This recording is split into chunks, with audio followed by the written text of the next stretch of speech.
guys, welcome to Castle Combe. So this will be probably my last track day of the season, last track day of the year of 2017, and I thought, where shall I go? Probably the first place I ever went on track was here at Castle Combe in a Nissan 350Z. It was a much bigger, heavier car than obviously the Caterham. Plenty more power down the straight, of course, but obviously when it comes to the braking zones and making those important corners, obviously you just couldn't do it in the 350Z. It was too heavy. The weight transfer was all over the place.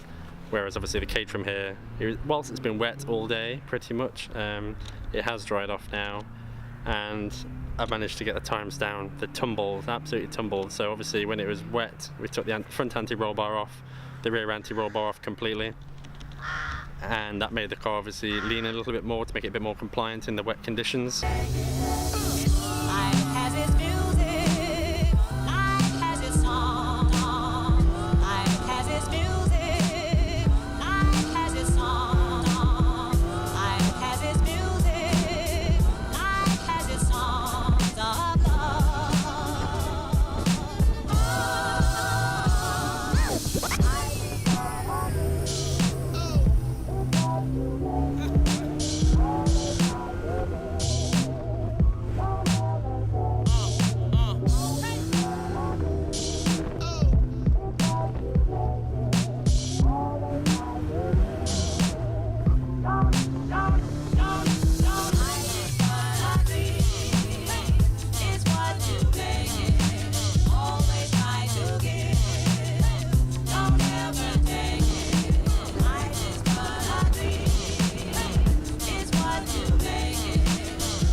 Boosted the tyre pressures up to about 33 psi. Started off with 28 psi, but it was still a bit skittish. Went up to about 30, 31, and it was a lot better. Now it's started to dry out more. I've gone back down to about 28 psi, and it was absolutely perfect out there, absolutely brilliant. So I managed to get it down from, I think it was a 2 minute or 140 something this morning in the wet. Managed to get it down to about 118 now, which isn't too bad.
I appreciate you're not meant to do any timing obviously on track days, so I was conscious not to push too hard or beyond what I thought was reasonable limits today. But it's a 2.5 hour drive back, which is a bit rubbish, so let's pack up the car. It's 3 o'clock now.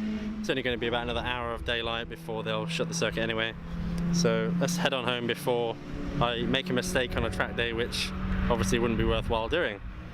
So stay tuned, there's going to be some more videos coming up over the winter period, so I'm going to be looking into what I'll be doing to the car over the winter period. So that'll include perhaps getting the gearbox refreshed, maybe getting the diff rebuilt, purely because the calibration and the rebound and various other elements of the diff can need looking at over the winter period. Some people get theirs checked out twice a year, but I've not had mine checked all year, so I should probably get that done. Probably get the clutch looked at and see if I can get the rated parts fitted to the gearbox. stay tuned for those videos. They'll be coming up over winter. I'll also try and do a summary of what the season has cost me overall. I'll try and break it down into obviously support fees, maintenance fees, race entry fees, and then damage, and obviously tyres and that type of thing. So stay tuned, and I'll see you guys soon. It's what you make it. Always try to get